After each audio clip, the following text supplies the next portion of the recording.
I was joined earlier from outside the White House. Well, he was standing outside the White House. Former Treasurer, former Australian Ambassador to Washington, Joe Hockey. Joe Hockey, thanks for your time. There's something really strange about the way Joe Biden announced he was stepping down. It sort of, in a way, came out of the blue. We knew it was probably going to happen at some stage, but in the morning he was being defended. It was all okay. Defiance from the White House, and suddenly, bang! At about 1:30 in the afternoon, a tweet, a statement. No press other than that. Joe Biden hasn't appeared. He didn't make a TV announcement, nothing. It just seems so abrupt. That's weird. Well, it was a last-minute decision, contrary to some of the speculation that's been around. This morning, Joe Biden was still very much determined to run, and so much so that one of his closest supporters, the head of the Black Caucus, Jim Clyburn, was out defending him. But a couple of things happened today that apparently changed his mind. One was a disastrous poll in Michigan, 6 points behind.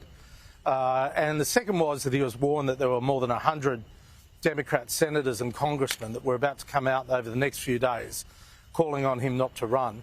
And frankly, he'd had enough. I'm told by an extremely reliable source, and multiple sources now, that even Kamala Harris only found out 5 minutes before the statement went out. So it was a rushed decision, but obviously he'd been thinking personally about it for a little while. Now, Kamala Harris, the support seems to be locking in behind her, people coming out endorsing her. Joe Biden himself did, the Clintons did. Although, interestingly enough, Barack Obama has not. He is just saying, leave it to the party processes, nor of the heads of the Democrat heads of Senate and Congress. But I don't know, it seems that it's Kamala Harris's really almost to win now. What do you think that'll mean for Donald Trump? Well, there's a couple of things there to go through first. The first is Kamala Harris will be the candidate.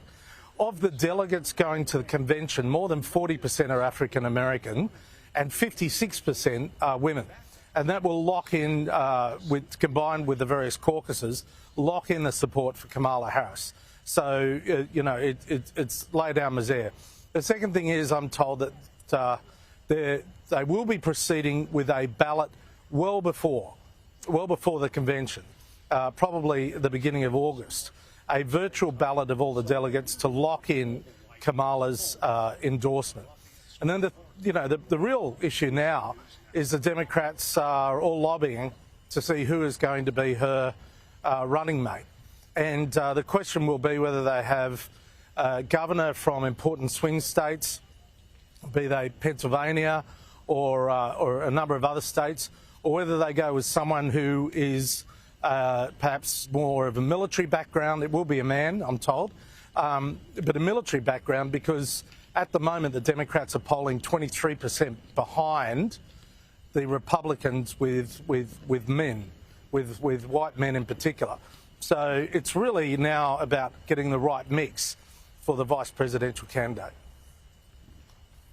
Except, of course, I don't think vice presidential candidates make that much of a difference. It's going to really be her versus Trump. Now, she's got a reputation of being an airhead, a giggler. She failed on the border, which was the one job that Joe Biden gave her.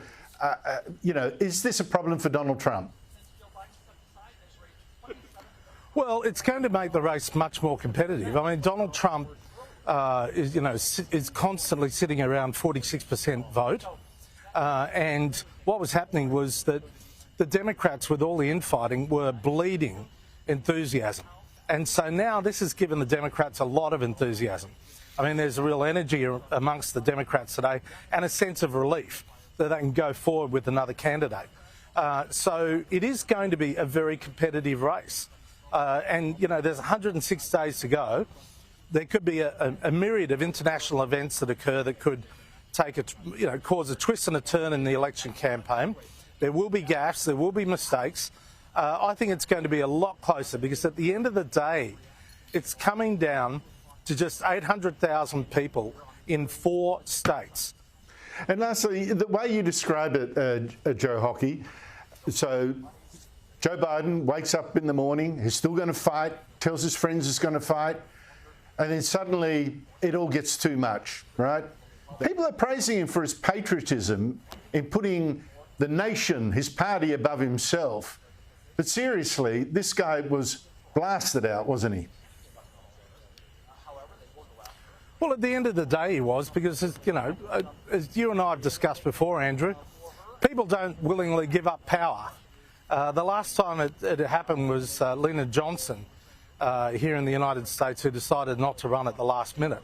And that last minute was, in fact, well before this point in the electoral cycle back in the late 60s. So it's uncharted territory, this.